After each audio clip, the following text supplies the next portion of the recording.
नमस्कार, मैं शंभू कुमार सिंह और आप देख रहे हैं नेशनल दस्तक। शाम का समय है और मैंने सोचा कि आप लोगों से रूबरू हुआ जाए। कुछ बड़ी खबरें हैं, कुछ जरूरी खबरें हैं और देश के लिए सबसे दुखद खबर है। एक बार फिर से इस देश में जाति पीछा नहीं छोड़ती है। आज किसी ने अच्छा लिखा है कि टीचर ने हमें गलत पढ़ाया कि ये कृषि प्रधान देश है, दरअसल ये जाति प्रधान देश है। इस देश में एक SC ST OBC माइनॉरिटी का आदमी मुझे ला दीजिए मेरे सामने, जो साधारण आदमी हो और वो कभी किसी तकलीफ में हो, वो कभी FIR कराने गया हो, कभी कोर्ट कचहरी गया हो और उससे जाति से वास्ता नहीं पड़ा। आपको पता है जाति कब समझ में आती है? जाति तब समझ में आती है जब MA PhD करते हैं।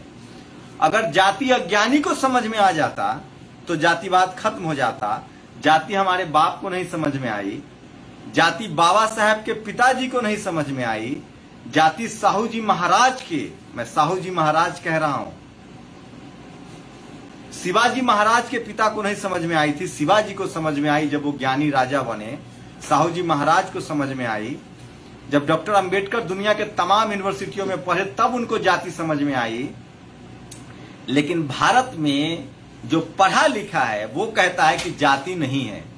एक योगिता बयाना है, मैं उनकी बड़ी इज्जत करता हूं, महिला अधिकारों के लिए बोलती है, जहां भी कोई घटना होती है वहां जाती है।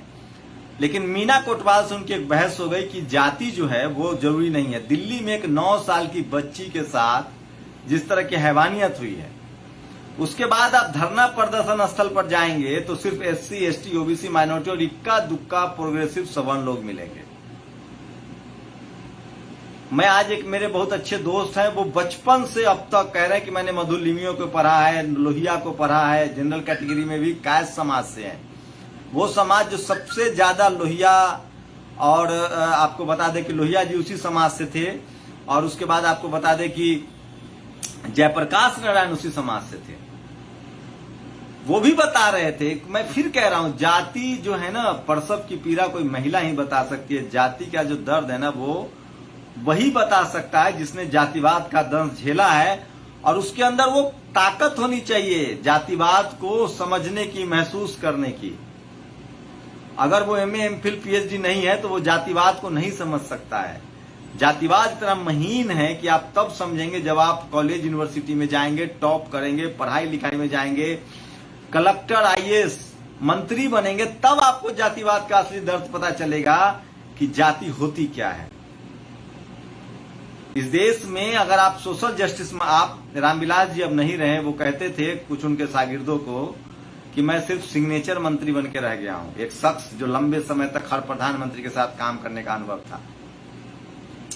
इस देश का SC ST OBC माइनॉरिटी का कोई आदमी हो तो सोशल जस्टिस मंत्री बनता है, वो फाइनेंस मिनिस्टर नहीं बनता है, वो डिफेंस मिनिस्टर नहीं बन पाता है, वो होम मिनिस्टर नहीं बन पाता है। आप सोचिए कि 131 अभी SC ST के सांसद है और 182 OBC के सांसद, उसका पोर्टफोलियो चेक कीजिए। मैं फिर कह रहा हूं, जातिवाद जो है वो अब बहुत महीन हो गया है। पहले आप इस देश में 90% लोगों को लगता है कि जातिवाद मतलब किसी को गाली दे दिए, थप्पड़ मार दिए, जाति सूचक शब्द बोल दिए। जी नहीं, अब जातिवाद जो है वो मल्टी स्टोरीज बिल्डिंग, गांव से शहर में, और पावर सेंटर्स मतलब समझ रहे हैं, आपका बच्चा अगर MIT में है, IIT में है, आपका बच्चा अगर अमेरिका चला गया, लंदन चला गया, अगर आपका बच्चा IIT में है, डॉक्टर है, इंजीनियर है, वहां जाति समझ में आती है, तब आपके साथ जाति। आजकल तो आप जवान बनिए, चपरासी बनिए, कोई दिक्कत नहीं, सब्जी बेचिए, ठेला चलाइए, सब्जी बेचिए, पैर दबाइए, कोई दिक्कत नहीं है, तब जातिवाद आपको समझ में नहीं आएगा। जातिवाद तब समझ में आता है जब आप फूले बनते हैं, पेरियार ललित सिंह यादव बनते हैं, जगदेव प्रसाद बनते हैं, लालू यादव बनते हैं, 3 बार का मुख्यमंत्री हो, उसके बाद आप जेल में रहते हैं, और इस देश में मेहुल चौकसी, नीरव माल्या और ललित मोदी को सरकार क्लियरेंस देती है कि आप विदेश चले जाइए। 1-1 हजार करोड़, 5-5 हजार करोड़, 10-10 हजार करोड़ का आप घोटाला करके आप विदेश शिफ्ट हो जाइए, आराम से मौज कीजिए। और अगर आप लालू यादव हैं और कहीं आपने, और सबसे ज्यादा पता है जातिवाद का शिकार कौन होता है? जिसने इस समाज की भलाई का ठाना हो। आप रावण बन के दिखाइए, आप मायावती बन के दिखाइए, कांसीराम साहब बन के दिखाइए, तब आपको पता चलेगा जातिवाद से आपको कैसे तोड़ दिया जाता है। इसलिए मैं इस देश के तमाम SC ST OBC माइनॉरिटी के लोगों से कह रहा हूं, अगर कोई आपको जातिवाद कहता है तो उसको ठेंगे पर रखिए, उसको बिल्कुल कुछ मत समझिए। आप समझिए कि इसका जो मैं जंतर दे रहा हूं आपको, जो SC ST OBC माइनॉरिटी को सबसे ज्यादा सवर्ण समाज के लोग गाली दे, जनरल कैटेगरी के लोग गाली दे, जैसे मायावती जी को, लालू यादव जी को, मुलायम सिंह यादव को, अखिलेश से कम मुलायम सिंह यादव को गाली पड़ता है। इसका मतलब मुलायम सिंह यादव ज्यादा समाज के लिए काम किए हैं। तेजस्वी से ज्यादा गाली उनके पिताजी को पड़ता था। इसका मतलब लालू यादव ने सोशल जस्टिस की लड़ाई को ज्यादा लड़ा है। तो ये समझने की कोशिश कीजिए। और मैं इसीलिए कह रहा हूं, इस देश में आप अगर ये चाहते हैं कि जातिवाद आपका खत्म हो जाएगा पैर पकड़ने से, तो आप गफलत में हैं। हो सकता है कि इस आंख में आंख डालकर बात करें, ताकत बनाएं, तो जातिवाद के आप शिकार नहीं हो सकते हैं। लेकिन अगर आपने सरेंडर कर दिया तो आप शिकार, जाति कहां छुपा लेंगे आप। तो मीना कोटवाल के लिए आज पूरा बहुजन समाज खड़ा हुआ और उन्होंने ट्रेंड कराया कि मीना कोटवाल सच्ची पत्रकार। मैं फिर कह रहा हूं, जो अगर हम रोहित वेमुला के साथ खड़े होते, डेल्टा मेघवाल के साथ खड़े होते, पायल तडवी के साथ खड़े होते, तो ये हमारे समाज के बहुजन हीरो जो है वो जिंदा होते। मैं फिर कह रहा हूं, जिस तरह से आपने सोशल मीडिया पर, चूंकि टीवी अखबार आपका है नहीं, आज एक प्रोग्राम किया अंजना ओम कश्यप ने, मैं एक वीडियो दिखा रहा हूं, अभी अभी उसको ट्वीट किया है वेद ने। बहुत अच्छा ट्वीट है, मैं चाहता हूं कि उसको दिखाऊं आपको, और बहुत जरूरी है। ये मैं नहीं कह रहा हूं, बामसेफ कहता है, और बामसेफ ने नहीं कहा था। उद्धव ठाकरे के दादाजी कहते थे कि गोबर में गिरा हुआ मूंगफली भी आप नहीं खा सकते हैं। डॉक्टर अंबेडकर ने किताब में लिखा, उन्होंने जो उनके 22 वॉल्यूम में, उसमें लिखा है कि क्या बिल्ली जो है वो चूहे की रक्षा करेगी, दही की रक्षा करेगी। मेरा तो अनुभव बहुत खराब है और मैं तो जानता हूं कि नहीं करते हैं लोग।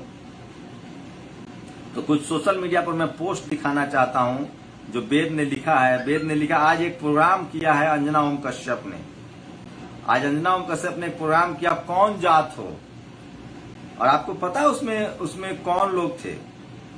ये तस्वीर देखिए, ये देखिए। वेद लिखते हैं कि आज तक चैनल पर एक कार्यक्रम आया, नाम था कौन जात हो। एंकर अंजना ओम कश्यप ब्राह्मण, तीनों गेस्ट बीजेपी से लक्ष्मीकांत वाजपेयी ब्राह्मण, कांग्रेस से प्रमोद तिवारी ब्राह्मण, और सपा से पवन पांडे ब्राह्मण। भाई ये चैनल आज तक है या ब्राह्मण तक? वैसे लोग, ये लोग जातिवाद नहीं करते, वो तो बस हम करते हैं। तो ये बड़ी खबर थी, आप डटे रहिए। और मैं कह रहा हूं, जिस दिन नेशनल दस्तक हो या मुकनायक हो या दलित दस्तक हो या दबीक हो, अगर इस देश के बहुजनों ने इन तमाम चैनलों का सब्सक्राइब कर दिया और 10 करोड़ 15 करोड़ 20 करोड़ हम सब्सक्राइबर बना लेंगे, हमारे मीडिया की जरूरत नहीं पड़ेगी। आप सोचिए क्या शानदार रिपोर्टिंग की है मीना कोटवाल ने, और बहुजन बेटी की आवाज को घर घर तक पहुंचाया है। और आज नहीं तो हमारे पास रोज हमारी बहन बेटियों के साथ रेप, बलात्कार होता था। इसलिए मैं कह रहा हूं कि इस देश में आपको मीडिया खड़ा करना पड़ेगा। अगर नहीं करेंगे तो ये आपकी समस्या है, आप कुचल दिए जाएंगे, जो लगातार लोग कुचले जा रहे हैं। मैं इसलिए कह रहा हूं, सोशल मीडिया ही बहुजन मीडिया। अब बात कुछ बड़ी खबरों की जो मैं आपको कर दूं। आज मेजर ध्यानचंद के नाम से राजीव गांधी खेल रत्न का नाम रख दिया, बहुत अच्छा हुआ। राजीव गांधी जी ने बहुत अच्छा खराब किया था, उनको अपने नाम पर नहीं रखना चाहिए था, किसी खिलाड़ी के नाम पर होना चाहिए था। लेकिन आपको पता है, मोदी जी को भरमाया गया है। मेजर ध्यानचंद के नाम से 20 साल से अवार्ड चल रहा है। दरअसल मेजर ध्यानचंद को भारत रत्न देने की मांग हो रही थी, लेकिन उनको दिग्भ्रमित करने के लिए नाम बदल दिया गया, जबकि 20 साल से उनके नाम पर ऑलरेडी अवार्ड चल रहा है। उनको भारत रत्न मिलना चाहिए। हॉकी से एक और बात बता दूं, पहले लोकसभा के मेंबर जो कंस्टिट्यूएंट असेंबली के मेंबर थे, जयपाल मुंडा, भारत के हॉकी टीम के पहले कप्तान थे, आदिवासी समाज से थे। भारत ने जो पहला ओलंपिक में गोल्ड जीता था, उसके कप्तान थे जयपाल मुंडा, जो कंस्टिट्यूएंट असेंबली के मेंबर भी थे। जब बाबा साहब संविधान जब बन रहा था, तो जयपाल मुंडा और बाबा साहब कंस्टिट्यूएंट असेंबली में थे। ये कोई नहीं बताएगा आपको, लेकिन अब सोशल मीडिया है, अब कोई बात छुपी भी नहीं रहेगी, अब राज नहीं रहेगा। और लोग लगातार खोल रहे। सोचिए, एंटीगुआ सरकार ने एकदम स्पष्ट कहा है कि मेहुल चोकसी को एंटीगुआ की नागरिकता भारत सरकार की आपत्ति नहीं करने के बाद दी गई है, जबकि किसी भी भारतीय नागरिक को विदेशी नागरिकता तभी मिलती है जब विदेश मंत्रालय, सेबी और पासपोर्ट विभाग की मंजूरी मिल जाए। तो चोरों की मदद कौन कर रहा है? संतोष गुप्ता ने पोस्ट लिखा। मास्टर साहब ने बचपन में गलत पढ़ा दिया कि भारत जो है वो कृषि प्रधान देश है, तो जाति प्रधान देश है। और जितेंद्र कुमार लिखते हैं, यह सही है कि खेल रत्न पुरस्कार उस समय भी राजीव गांधी के नाम पर नहीं होना चाहिए था, बल्कि उसे किसी खिलाड़ी के नाम पर ही रखा जाना चाहिए था। उसी तरह सरदार पटेल स्टेडियम का नाम बदलकर नरेंद्र मोदी स्टेडियम किया जाना तो उससे हजारों गुना बड़ी निर्लजता है। हाँ, नरेंद्र मोदी के नाम पर विश्व स्तरीय झूठा पुरस्कार का गठन किया जा सकता है, क्योंकि झूठ व मक्कारी के कला के रूप में उन्हें स्थापित किया है। इन पर FIR होना चाहिए। और ये बहुत गलत हुआ है। कपिल मिश्रा को दिल्ली में मारपीट हुई है, उनके साथ बदतमीजी हुई है, मैं इसकी कड़ी निंदा करता हूं। किसी भी पार्टी के नेता या किसी भी शख्स के साथ मारपीट नहीं होनी चाहिए, ये ठीक नहीं है। और आज चीन के कुल 51 मेडल हैं, जिनमें से 24 तो गोल्ड मेडल है, क्योंकि चीन में हवन नहीं, मेहनत करते हैं। तो सोचिए किस तरह से इस देश में लगातार सोशल मीडिया पर लोग लिख रहे हैं और आपको भरमाया जा रहा है। प्रधानमंत्री को जवाब देना चाहिए कि क्या आप लोग जो हैं कब तक लोगों को ठगेंगे। मेजर ध्यानचंद को भारत रत्न अवार्ड मिलना चाहिए, इसकी लोग मांग कर रहे हैं। राजीव गांधी जो कर गए वो मिटाते मिटाते अब सत्ता से चले जाएंगे, काम फिर भी बोलता रहे। गुरप्रीत गैरी ने लिखा है, मुझे राजीव गांधी की एक काम बहुत पसंद है, उन्होंने पूरे देश के हर जिले में नवोदय विद्यालय खोल दिया और अर्जुन सिंह ने हर स्कूल में SC ST OBC को रिजर्वेशन दे दिया। तो शानदार काम था उनका। फिर ये कौन सा अवार्ड है? मेजर ध्यानचंद के नाम पर 20 साल से अवार्ड मिल रहा है। बीजेपी सरकार संविधान की जगह मनुस्मृति के आधार पर काम करे, इस कारण दलितों के खिलाफ अपराध बढ़े हैं। नितिन राव जो कि महाराष्ट्र के कैबिनेट मिनिस्टर हैं, उन्होंने 12 तारीख को संसद के घेराव का ऐलान किया है।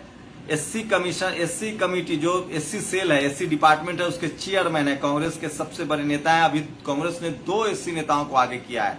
खड़गे साहब लीडर ऑफ अपोजिशन है राज्यसभा में, और नितिन राउत SC डिपार्टमेंट के हेड हैं, और उन्होंने संविधान को लेकर एक कहा है। और मुझे पता नहीं ये फर्जी आइडिया है, लेकिन आनंद कुमार जो BSP के नेता हैं और BSP सुप्रीमो बहन जी के भाई हैं, उन्होंने एक पोस्ट लिखा है कि मुझे ऐसे 10 बहुजन इंटेलेक्चुअल को बताइए जो बहुजन समाज के लिए जरूरी है और मैं उनको फॉलो करूंगा। आकाश आनंद लगातार सक्रिय हैं। और एक और तस्वीर देखिए, जो मेजर ध्यानचंद अवार्ड किया गया है, उसमें आपको बता दें कि प्रधानमंत्री मोदी की सबसे बड़ी तस्वीर दिख रही है। आप कल्पना कर सकते हैं, ये देखिए नाम मेजर ध्यानचंद, ये देखिए मेजर ध्यानचंद की जो पोस्टर बने हैं, ये तो दिख भी नहीं रहा है, उसमें प्रधानमंत्री जी की तस्वीरें सबसे ज्यादा बड़ी कर दी गई है। तो लोग इनको कह रहे हैं प्रचार का भूखा, ये ठीक नहीं। उमाशंकर पर FIR होनी चाहिए।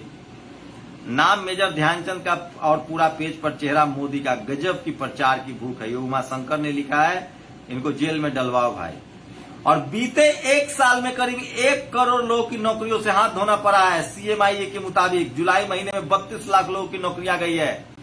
ये आकाश आनंद ने ट्वीट किया है, BSP के युवा नेता हैं, जेल में डालिए इनको। तो ये तमाम बड़ी खबरें थी जो मैं आपको लिए लेकर आया था। मैं बार बार कह रहा हूं कि सोशल मीडिया ही सच्चा मीडिया है, सोशल मीडिया ही बहुजन मीडिया है। फेसबुक पर मैं लगातार आप लोगों से जुड़ने की कोशिश करता हूं, लेकिन पता नहीं फेसबुक ने वो सुविधा बंद कर दी है, क्या है, टेक्निकल है। लेकिन आप लोग मेरे साथ जुड़े, आप लोग मेरे साथ बने रहे, इसके लिए बहुत बहुत शुक्रिया, थैंक यू। इसको शेयर किया आप लोगों ने, लाइव किया, इसको घर घर तक पहुंचे। मैं बार बार कह रहा हूं कि जब तक आपके पास कम्युनिकेशन नहीं होगा, मीडिया नहीं होगा, आप अपनी लड़ाई को इस देश के हर नागरिक तक नहीं पहुंचा पाएंगे। आप लोग की क्या प्रतिक्रिया, अपनी प्रतिक्रिया जरूर दीजिए। नेशनल दस्तक की आपसे गुजारिश है कि अगर इसको बचाना चाहते हैं तो नेशनल दस्तक को सब्सक्राइब करने के लिए रेड कलर के सब्सक्राइब बटन को दबाएं, फिर बेल आइकन की घंटी दबाएं। नेशनल दस्तक को बचाने के लिए बहुत जरूरी है कि हर खबर को शेयर करें, लाइक करें, कमेंट जरूर करें।